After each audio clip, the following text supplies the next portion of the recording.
This is very important to note. The problem is not to get addicted to the presence, to be able to stand on your own 2 feet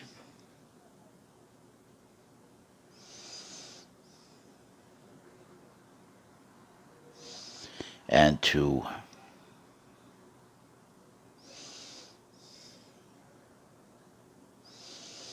become self sufficient and self responsible as quickly as possible.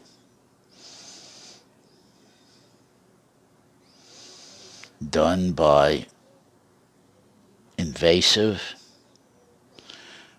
relentless revelation pursuit using psychodrama, hard gestalt, TA techniques, transactional analysis techniques. Stand on all the crutches necessary to keep getting different perspectives, different viewpoints, different angles on the problem.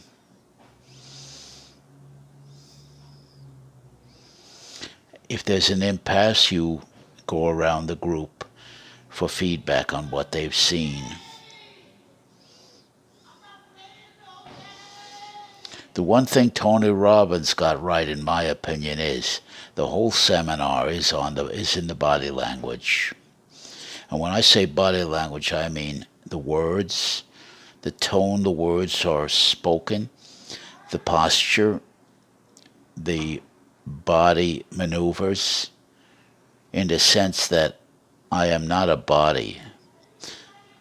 I don't have a body, I am a body.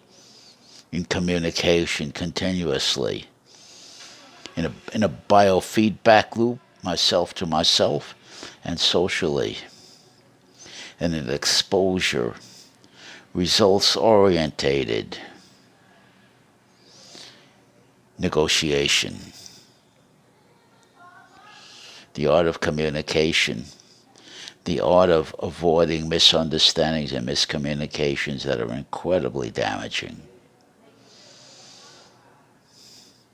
The art of being able to listen to yourself and see yourself and watch yourself. Fritz Perls, Dr. Perls, Gestalt. The key is how Dr. Perls listens to himself, observes himself while acting in the arena. Realizing all of this is nothing but showtime. It's a performance. Why are you here? What do you want out of this? What do you need? What do you really need? How have you interrogated yourself? The questions you ask yourself, how you ask yourself, when you ask yourself those questions. How you do the Marco step back. That means observing yourself, stepping out of the situation projectively, and observing yourself, listening to yourself with the third eye. What you're saying, what you're doing, the intuitive, even attention hoovering. Listening with the third eye. Dr. Theodore Reich, great psychoanalyst, a great lay psychoanalyst, listening with the third eye, that even hoovering attention, which has mastered the art of both being ruthlessly objective and ruthlessly subjective at the same time, while being completely in control of that whole process.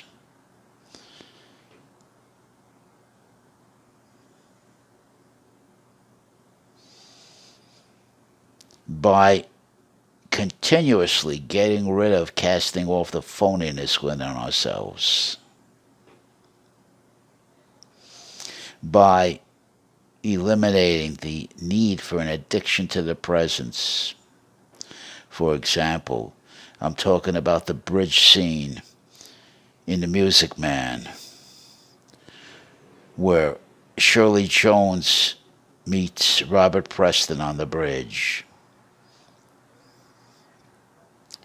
There were bells, bells on the hill, but I never heard them ringing.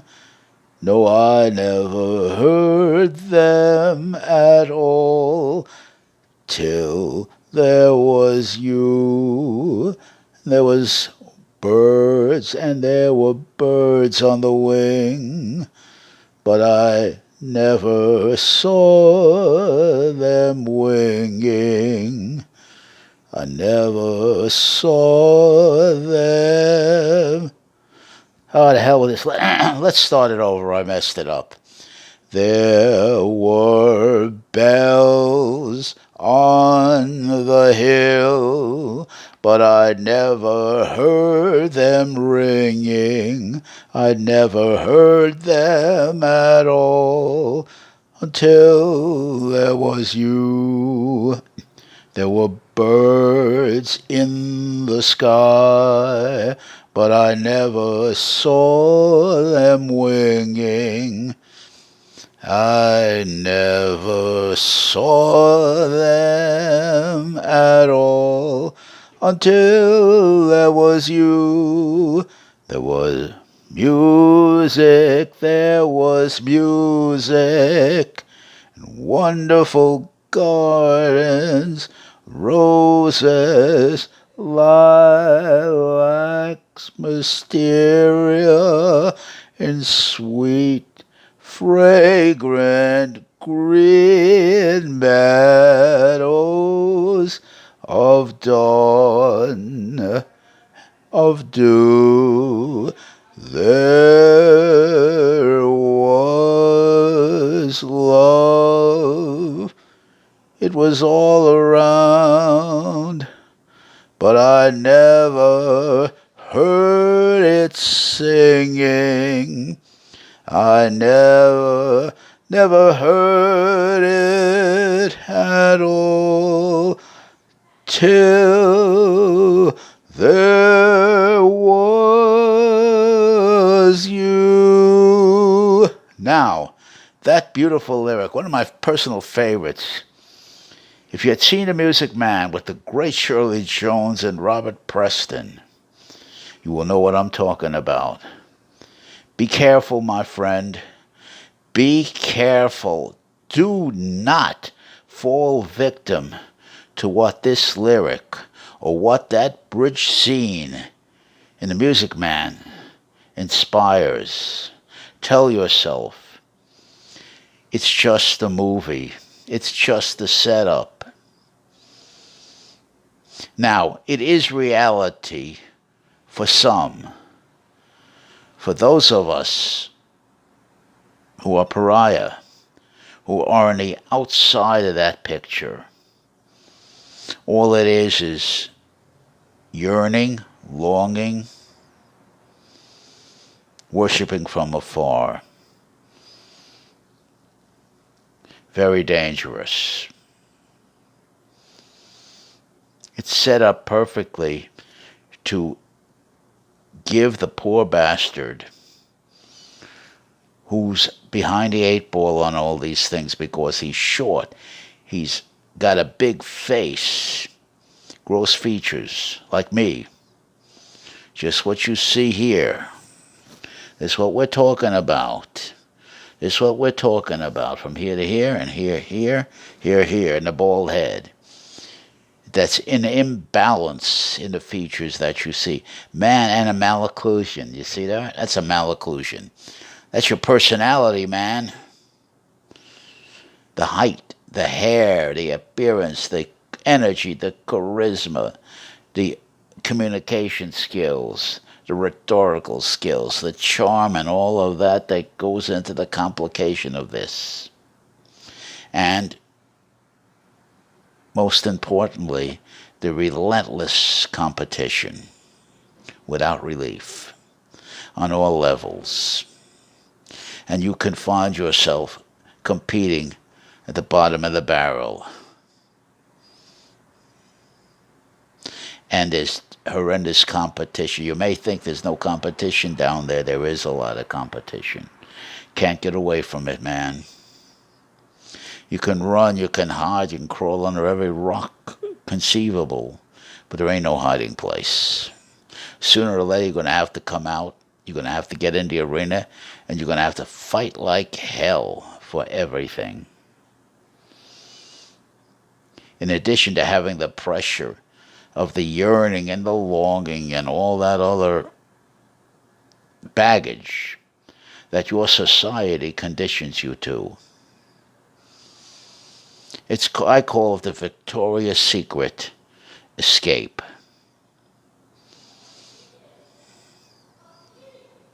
It's okay to have a romantic instinct. I did find, and I am satisfied, that the romance instinct, that yearning for confirmation from the woman, the smile, I call it your Betsy Palmer smile. When we were young, all of us guys went to I think I called it the Mervyn Griffin Theater in Manhattan. And when Betsy Palmer was on, we all waited online because we wanted Betsy. Betsy would usually she'd treat the audience to one of her beautiful smiles, and each one of us would claim victory. And then we'd go into the Automan, drink our coffee, and a Kaiser roll, a little butter on it, and spend hours discussing that smile, grooving on that smile, just as if it was the Mona Lisa. Them some lonely men, I'll tell you that. And there was also in those days the Honeymoon Lanes, the Tango Palace, where for $1 admission in the 60s, early 60s, you would go up to the dance hall, and for 65 cents a ticket, in those days, in the 60s now, you could either talk to a woman or dance. And if you want to get a little sexy on the dance floor, that is an additional $10 tip, minimum. And the woman, of course, made you feel like you were a superstar. Make you feel like you're Hugh Jackman or Elvis Presley for a moment. That's their business. And these guys like us, we believe anything. I talked about the Murphy game. I talked about Greenwich Village. I talked about the Murphy man swindling us for quite a bit of money, promising us a good time. And he knew by watching us, by our body language, by our appearance, we were good fish, good victims. And it just fed into that. We sold ourselves and give the Murphy our money. And of course, the Murphy, once he got the money, disappeared. We couldn't find the Murphy. And if we could find a Murphy, what could we do? A weak, puny, pukey little guys. Easy victims. And guilty as hell at the same time. Murphy feeds on that. Murphy's got a free ticket to ride. He's covered on all angles. The ones who would be indictable would be the victims, trying to solicit a prostitute.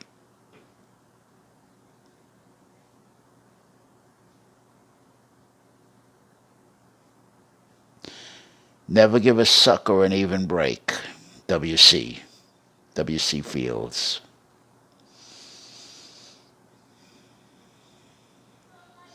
You got to break the spell, break the bewitchment, not reinforce it.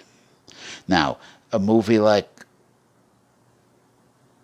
Music Man with that wonderful bridge scene and the great Shirley Jones, Robert Preston. Tell yourself when you see that scene, it's just entertainment. This is not real life. Most of us will never achieve that. Most of us will never, particularly if you look like myself and my fellow short, small, ridiculous-looking gentlemen. And if you're poorly endowed man, in addition to all that, you're out of shape, you're out of condition, you got a big fat belly, way out of shape, way out of condition. No communication skills, no person, no appearance. All you got to look forward to are locker room stories, escapes like the Music Man, fantasies, wishful thinking, and then ultimately delusions of grandeur to reclaim your manhood, whatever that means. Now, I'm also talking about Elliot Rodgers, My Twisted World.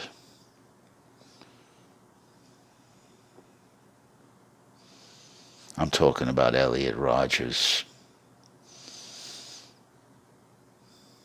I'm talking about getting very bad, misleading, well-intentioned advice from individuals who have no idea what the problem really is. Remember this: if you don't set the problem up correctly right from the start, the premises of the problem right from the start, in clear, overwhelmingly objective terms, and with a necessary subjectivity that you are in control of, that does not run riot under the surface, leading to psychotic jealousy, paranoia, and an incredible drive for revenge. A revenge that you, Elliot Rodger, created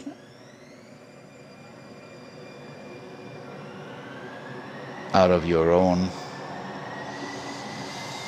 campaign. You ran a campaign, and running that campaign, it developed into a full-blown psychosis with the day of retribution and, of course, tragic consequences.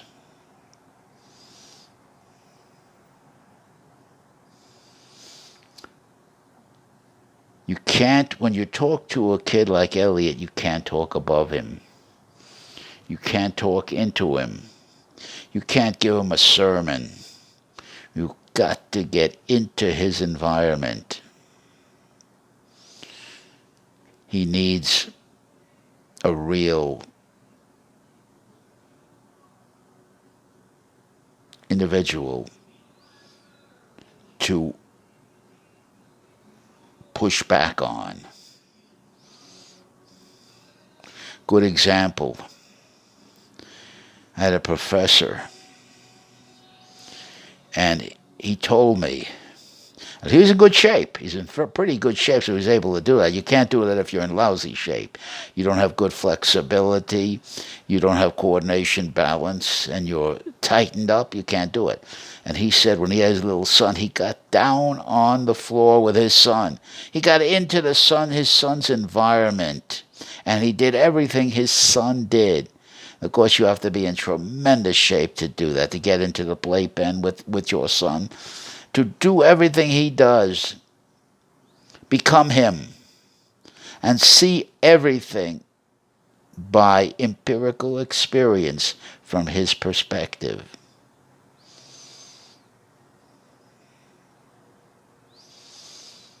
That is a suggestion of, on a more primal level, of emotional, anticipative projection. That's how you would talk to a kid like Elliot before the day of retribution occurred. But he's got to be convinced he's a little pukey, puny ectomorph. He's got to be convinced that before any of this can ever occur in any meaningful way, he's got to be disciplined, whatever it takes, to drive iron, get himself flexible, balanced, strong to his potential. You got to take him out of the Isla Vista environment that is continuously investing this kid with a lot of pain. Isolate him in what I call the existential boot camp.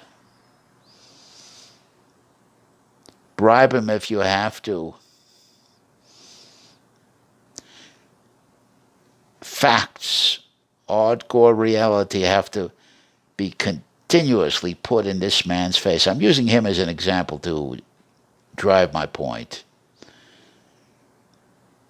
Got to have complete control. In other words, you do the thinking for him. He just does the behavior. In other words, when you get him in the gym, he just obeys your constructions on how to lift properly. You implore, you inspire, but you have to reward. You have to reward as you go. In other words, you are bribing him, but this is a righteous bribing. That's how you grab a hold of an implacable situation and make it malleable using these type of techniques.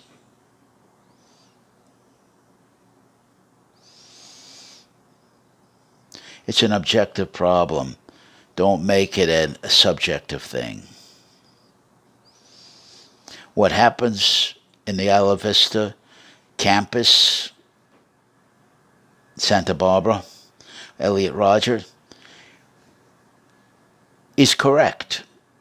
The TDH, the brute obnoxious jock by Parati curve, 80-20, is going to take everything. And that's the way it should be. Why?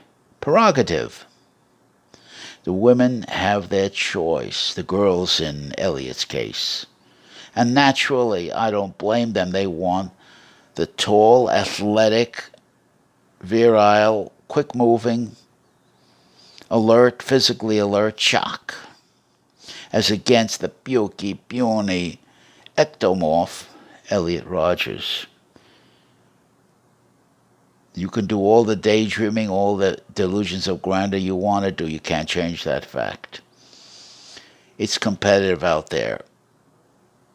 There's no right, there's no wrong, there's no true, there's no false, there's no entitlement.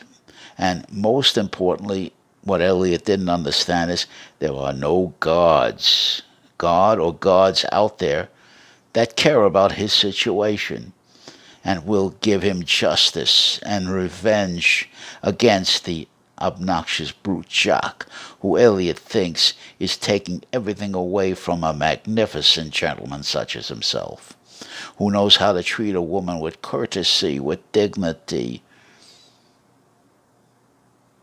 and with his beautiful, impeccable self well-groomed. Hugo Boss shirt, Neiman Marcus slack, Gucci glasses, BMW, very affluent parents. And then comes this obnoxious, brute jock on a skateboard and a t-shirt and taking away all the tall blondes that should go to Elliot. See how this works? You can't moralize to the kid. You can't give him a sermon. And the worst thing possible in this situation is a conservative bastard like Stefan Milanu talking about the psychology of Elliot Rodger from his superior vantage point, that son of a bitch. No.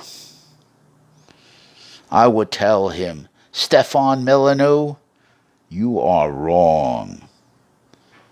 Give me an argument. Give me evidence. Stefan Molyneux, you are wrong. Bill O'Reilly at 6'4", spouting off morality and ethics. Bill O'Reilly, in this situation, in this topic, you are wrong. Look at yourself, big man. You phony, hypocritical son of a bitch. You morally superior bastard. That's what I would tell him. Straight to his face. Straight up. Let's argue from here.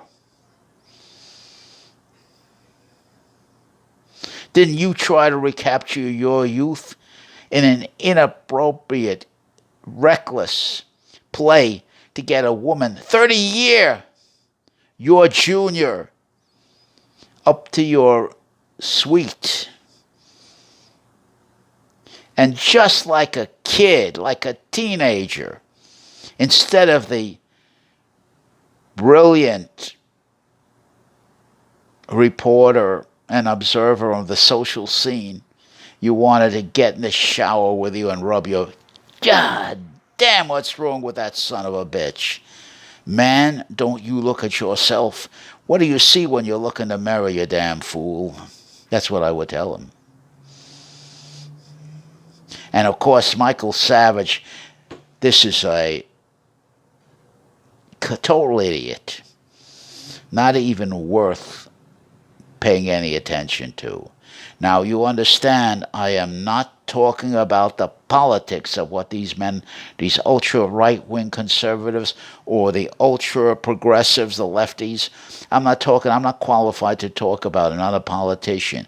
But in this area, I am fully empirically qualified. Why?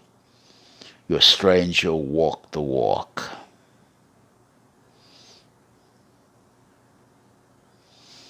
I've walked down those streets, those Manhattan streets, in the icy rain driving through me, the streets of broken dreams. I'm the one.